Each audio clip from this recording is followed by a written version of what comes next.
Ku izina ry'Imana Data na Mwana na Roho Mutagatifu, amen. Nimuhumure bana b'Imana, tugendere mu kuri buri munsi, twigana Bikira Mariya umuziranenge buri munsi, nibwo tuzakira koko. Uyu munsi turafashwa n'amasomo ya liturujia y'icyumweru cya 10 gisanzwe ku wa gatandatu, adufasha guhimbaza umutima utagira inenge wa Bikira Mariya. None ku wa gatandatu tariki 12 Kamena 2021, isomo rya mbere iryo mu ibara ya kabiri Paulo Mutagatifu yandikiye Abanyakorinti, umutwe wa 5 umurongo wa 14 kugeza ku 21. Bavandimwe, urukundo rwa Kristo ruraduhihibikanya iyo tuzirikanye ukuntu umwe yapfiriye bose, bikaba rero ko bose bapfuye, kandi ko bapfiriye bose kugira ngo abariho bataberaho ubwabo, ahubwo babereho uwabapfiriye kandi akazukira kubakiza. Nicyo gituma kuva ubu nta muntu n'umwe tukimenya ku buryo busanzwe, ndetse na Kristo niba twarigeze kumenya ku buryo bw'abantu, ubu ntitukimumenya dutyo. Bityo umuntu wese uri muri Kristo yabaye ikiremwa gishya. Ibishaje byarayoyotse, none ngaha byose byahindutse bishya. Byose biva ku Mana yo yatwiyegereje itubabarira muri Kristo, natwe ikadushinga umurimo wo kunga abantu nayo. Uko biri kose, Imana niyo yiyunze n'abantu bose muri Kristo, ntiyaba ikibabaraho ibicumuro byabo, natwe idushinga ubutumwa bwo kubunga nayo. Ubu rero duhagarariye Kristo, ngaho Imana ubwayo yabashishikarije muri twe. Ngaho rero turabingize mu izina rya Kristo, nimureke Imana ibigarurire. Utigeze arangwaho icyaha, Imana yamugize impongano y'ibyaha kugira ngo muri we duhinduke abatunganiye Imana. Iryo ni ijambo ry'Imana. Zaburi ni 103. Uhoraho n'umunyambabazi n'umunyampuhwe. Mutima wanjye singiza Uhoraho, nicyo cyose gisingiza izina rye ritagatifu. Mutima wanjye singiza Uhoraho, kandi ntibagirwe na kimwe mu byo yaguhaye. Ubabarira ibicumuro byawe byose, akakuvura indwara zawe zose. We wari ubugingo bwawe mwumva, akagutamiriza ubutoneshwe n'impuhwe. Uhoraho n'umunyambabazi n'umunyampuhwe, atinda kurakara kandi akagira ibambe. Ntatonesha ngo bishyire kera, ntarwara inzika ubuziraherezo. Uko ijuru ryisumbuye kure hejuru y'isi, ni nako n'impuhwe ze zisagiranira abamutinya. Uko uburasirazuba butandukana n'uburengerazuba, ni nako dutandukanya n'ibicumuro byacu. Uhoraho n'umunyambabazi n'umunyampuhwe. Nyagasani Yezu nabane namwe. Amagambo mu Ivanjili ntagatifu Yezu Kristo uko yanditswe na Matayo, umutwe wa 5 umurongo 33 kugera kwa 37. Muri icyo gihe abigishwa bari bateraniye iruhande rwa Yezu ku musozi, maze arababwira ati: mwumvise kandi ko abakurambere babwiwe ngo ntuzarahire ibinyoma, ahubwo uzahigura Nyagasani ibyo wamusezeranyije mu ndahiro. Ngeweho mbabwiye kutarahira na gato, ari ukurahira ijuru kuko ari inteko y'Imana, ari ukurahira isi kuko ari umusego w'ibirenge byayo, ari na Yerusalemu kuko ari umurwa w'umwami mukuru. Ntukarahize n'umutwe wawe, kuko udashobora guhindura n'umwe mu misatsi yawe umweru cyangwa igikara. Mujye muvuga muti yego niba ari yego, cyangwa oya niba ari oya. Ibigeretseho bindi biba biturutse kuri Sekibi. Iyo ni Ivanjili ntagatifu. Bakristo bavandimwe, nimugire Yezu na Mariya.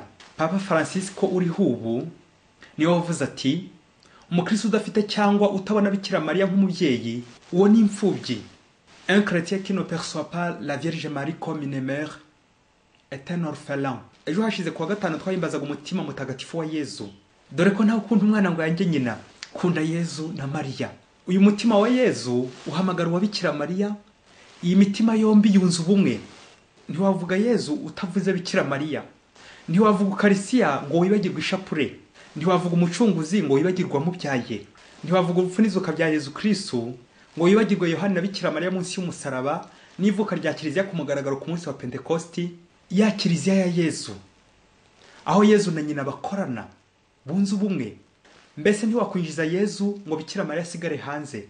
Uko utakwinjiza umukwe ngo umugeni asigare hanze, ni nako utakwinjiza Yezu ngo Bikira Mariya asigare hanze.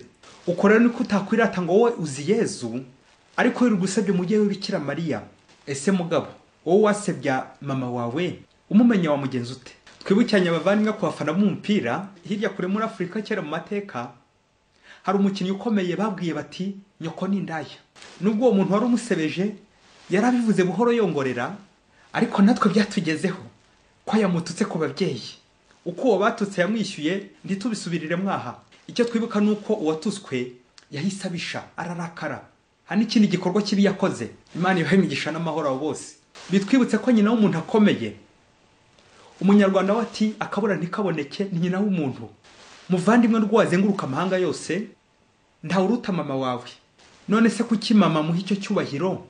Na numva uwo muvuze nabi washatse kumutuka bikandakaza nkababara.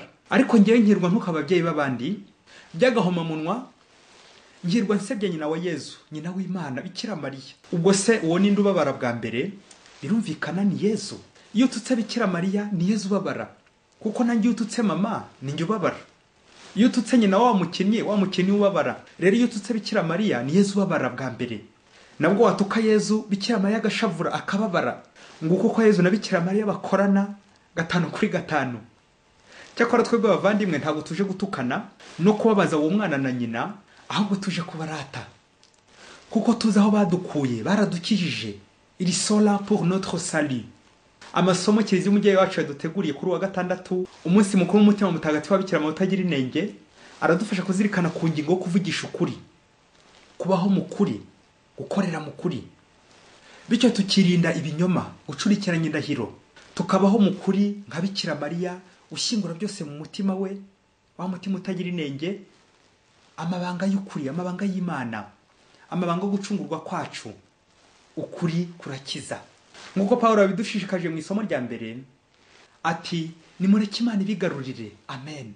Aho kwigarurirwa n'inzoga, aho kwigarurirwa n'abagabo n'abagore, abakobwa n'abasore, aho kwigarurirwa n'amafaranga n'izindi ngeso mbi zinshakaza, zikanshora ikuzimu mu kinyoma kwa Sekibi, nkandavura ngacupira, umutima wanjye ukaremererwa ngahinduka kinyoma. Reka uyu munsi numvira inama za Paulo, ndetse nanjye Imana inyigarurire.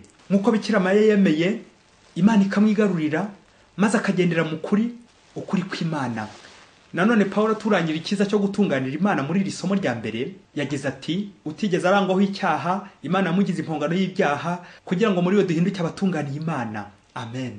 Umuziranenge w'Imana ni Bikira Mariya utarasama mu cyaha, bityo Imana yamugize umutoni, yinjira cyo mugambi w'Imana wo gucungura abantu, atubyarira umucunguzi Yezu Kristo.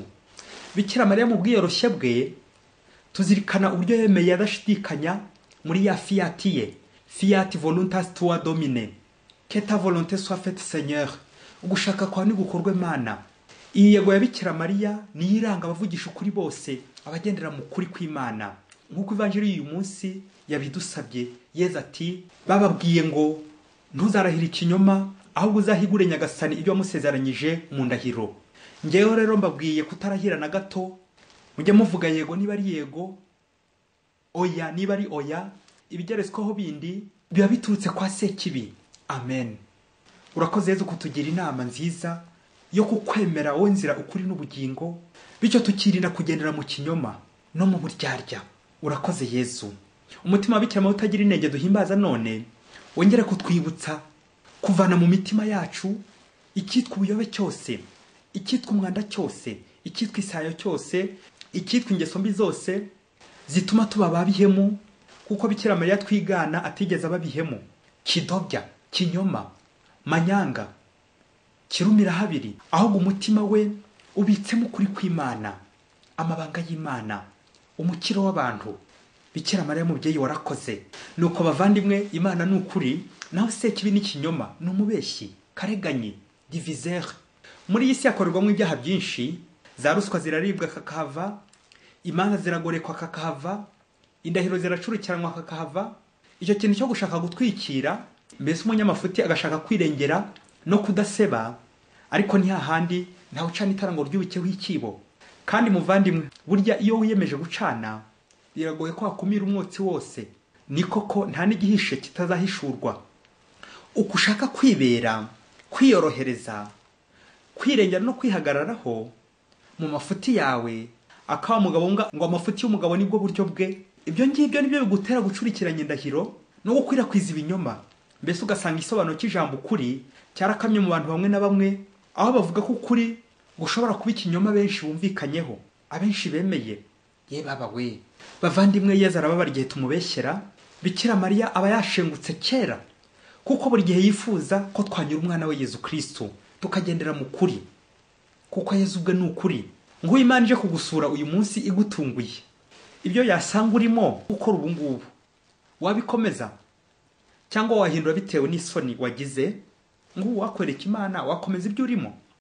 Umunsi umwe umugore wakundaga umugabo we cyane, uwo munsi kuwa gatandatu bari bararanye umugambi ko bazindukira mu misa ya mbere ku cyumweru, dore ko bari abakristo b'indani pe. Nuko bukeye mu gitondo umugabo abwira umugore ati, madame rero sinkigiye mu misa njyewe narwaye, nazindutse ndwaye, ahubwo genda ujyane n'abana bose mujyane mu misa, kandi nanjye munsengere munsabire, buriya mushobora kuza kugaruka norohewe. Nuko umugore n'abana barikora ngo bagiye mu misa, naho undi asigara aryamye ngo ararwaye. Nuko umugore ageze mu nzira yumva adatekanye neza ko asize umurwayi, nuko ajya muri farumasi ngo agurire umugabo w'imiti abanza yimuhe ajye yabona kujya mu misa. Wa mugore ageze muri farumasi, muganga ashaka gusuzumira wa mugabo we kuri telefoni, noneho muganga yamuhamagara kuri telefoni umugabo ntayifate. Nuko umugore n'agahinda kenshi ahita yiruka, azi ko umugabo byakomeye, ko yaba atakiri no gufata telefone, ko buriya yarembye cyane. Umugore yiruka amasigamana, ahita akingura vuba bwangu icyumba, asangamo inda iri gusomana n'umugabo we. Ye baba we, umugabo n'isoni nyinshi ahita yihimbisha amayeri ngaho ari gutokora agasimba kagiye mu jisho rya yandaya. Agasimba kavuye mu jisho, urabona neza. Wa mugore we by'agasimba biramushobera, yibaza icyo aka gasimba kavuga. Agasimba kavuye mu jisho, ubwo icyari ubutabazi gihinduka urujijo. Ye baba we, nguru rwa rujo bavandimwe amasomo y'uyu munsi atubuza. Ese uri muzima cyangwa urarwaye? Ese uri seriye cyangwa ugenda uhindagurika? Nguruvu rufata ibara ryaho rugeze, abo ni bakirumira habiri kwirwaza kandi ugiye mu mafuti. Ese mubyeyi usanze hari undi mu mama uri gusasa uburiri bwawe, wowe wari wigiye nko gusenga, wahagaruka ugasanga bimeze gutyo, wabigenza ute? Uwo mubana kubeshya ko arwaye wamuha imiti ku ngufu? Wasigaraho ukamurwaza cyangwa wamwumvira ukagenda bitewe nuko ari kuguhata ngo uve mu rugo? Ese uramutse ubeshya uwo mubana ukamwigaragariza neza inyuma nk'indahemuka nk'umuntu mwiza, nyuma akazakuvumbura kuri umuhemu, indyarya, indaya yaciye ibintu, ubu wakora iki? Ese wakomeza ukungikanya indahiro ucurika ibinyoma uhakana, cyangwa wapfuka mugasaba imbabazi kutazasubira na rimwe? Yamvuga ugira iti ubugabo utisubiraho byara ububwa, gukomeza wigaragura mu isayo wagasimba kavuye mu jisho. Muvandimwe, Nyagasani ategereje ko biya byose ukora rwihishwa ntawe ukureba, wakwibwiriza bitaramenyekana ukabireka ukikosora, ntutegereze kujya gukarubanda ngo nibwo uzavuga woya ku kinyoma. Rero reka kubaho mu kinyoma, umere nka Bikira Mariya uhora atunganiye Imana. Reka kubaho ushushanya cyangwa wishushanya wiyerekana uko utari mu kinyoma nyine. Reka kubaho wambara impu ebyiri, mu gitondo ku manywa ukirirwa uri umukristo, wiri ufasha abandi, wiri usenga, wagiye muri korari, wagiye gusoma ijambo ry'Imana, wagiye gusenga, mbese wakoreye Imana ku manywa, ariko nijoro ryagera ukambara uruhu rwa kabiri, uruhu rw'ikirura, ukoka ku ngeso mbi z'ubupagani, ingeso z'umwijima, ubusambanyi, ugatokora indaya. Ubusambanyi bukorwa nijoro, ubusinzi bukorwa nijoro, kwica bikorwa nijoro, kuroga ntawe ubika uburozi ku irembo. Uwo mwijima, iryo joro, iyo sekibi. Muvandimwe, iyo migenzo yo kuba kirumira habiri ntikwiye ku mukristo.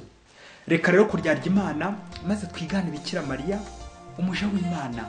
Natwe gushaka ko Imana gukorwa iwacu, mu rugo rwanjye, aho nkora, aho mba, mu mutima wanjye, umutima wanjye uzira ubwandu, nigane Bikira Mariya utagira inenge.